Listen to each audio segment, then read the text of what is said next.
So I bet you're wondering why you should listen to the random shirtless guy with a camera on the internet on topics that you want to learn about. Well, let me tell you my story. So I used to be a heavy video game addict. It was 2020 and lockdown had just started. It was a crisis which a lot of people were worrying about. We had sick family members, we had the NHS working overtime, and I was playing 10 hours of video games a day. I would get up out of my seat, all crusty, all sweaty.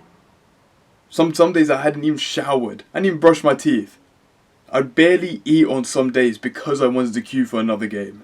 I was genuinely such a fucking spack. Like, I was a sweaty, stinky Indian. I have a very addictive personality, so when I start liking something, I will spend hours and hours on that thing.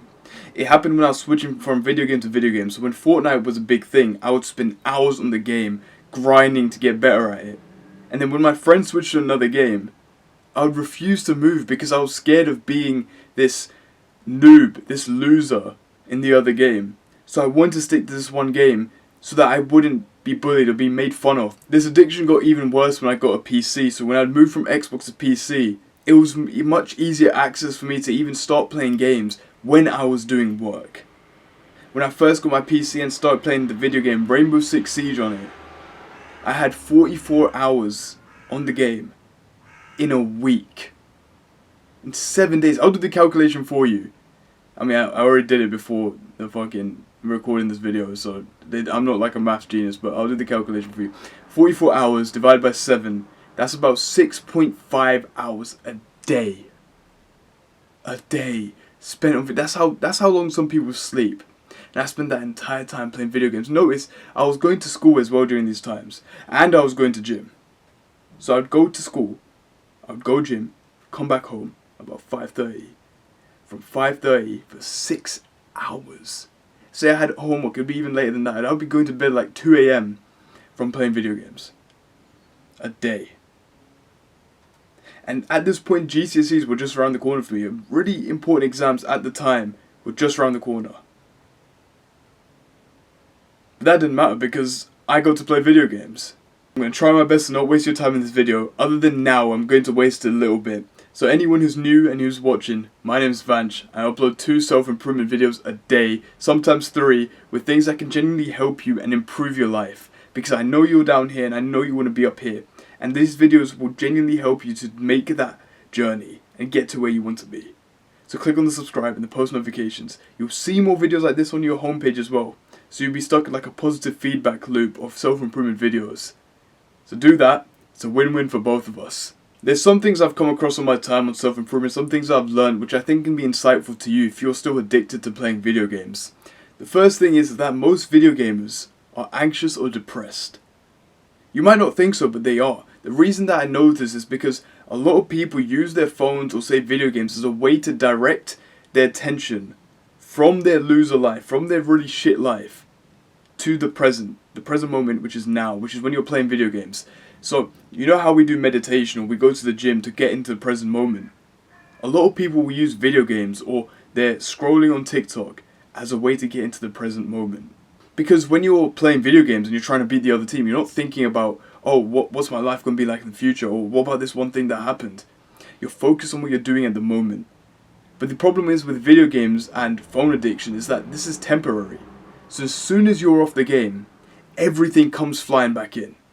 The difference between that and say meditation is that meditation slowly erodes the anxiety and depression away, whereas video games, porn or phone addictions simply just shut it off for a period of time and they open the gate again for that flood to come back in.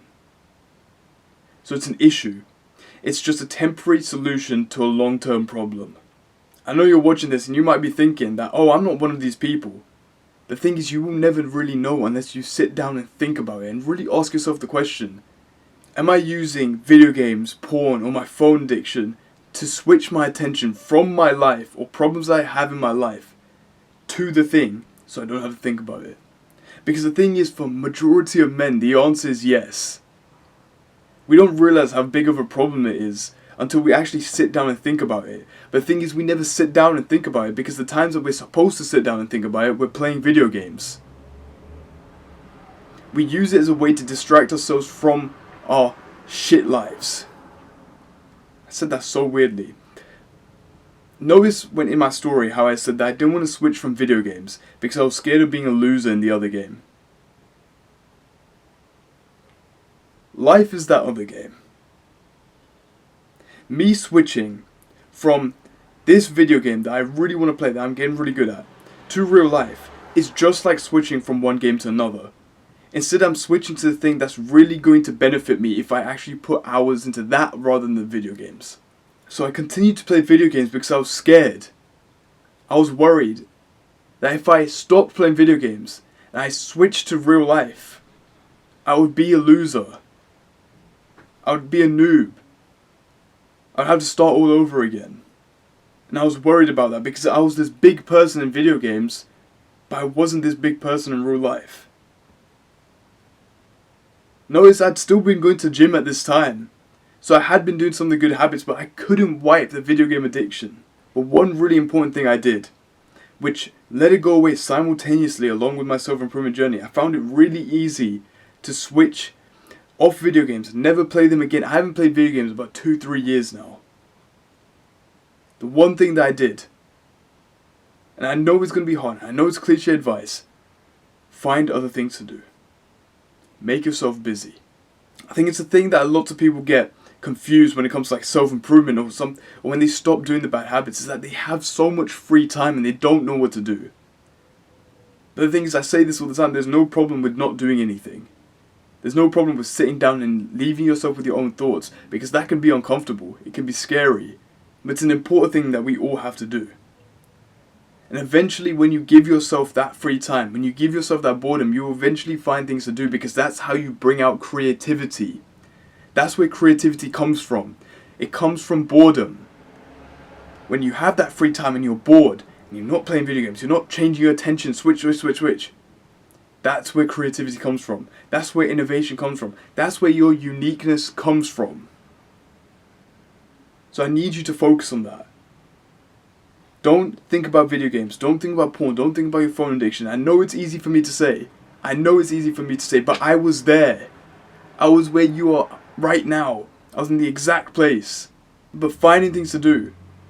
Spending time with your friends. Going outside. Finding other productive things to do. Little hobbies. We did this in lockdown. We tried little things. We tried little hobbies. We learned new things. We tried watering plants. We learned how to live in lockdown. Now just imagine this summer. That's coming up. The summer that's coming up for you school students. Don't spend your time playing video games. Switch it off. Put it down. Just for this summer. And learn some new things. Take it as a second lockdown. But instead you're allowed to go out and meet your friends and stuff, obviously. But take it as a second lockdown. Video games don't exist. Your phone doesn't exist. Porn doesn't exist. Simply you trying to learn new things and improve yourself as an individual and as a man. And I think that's a really beautiful thing to get yourself into. So thank you for listening, man. I hope you enjoyed that. Make sure you apply the shit that I've told you, and I guarantee your life improves. Go get that shit.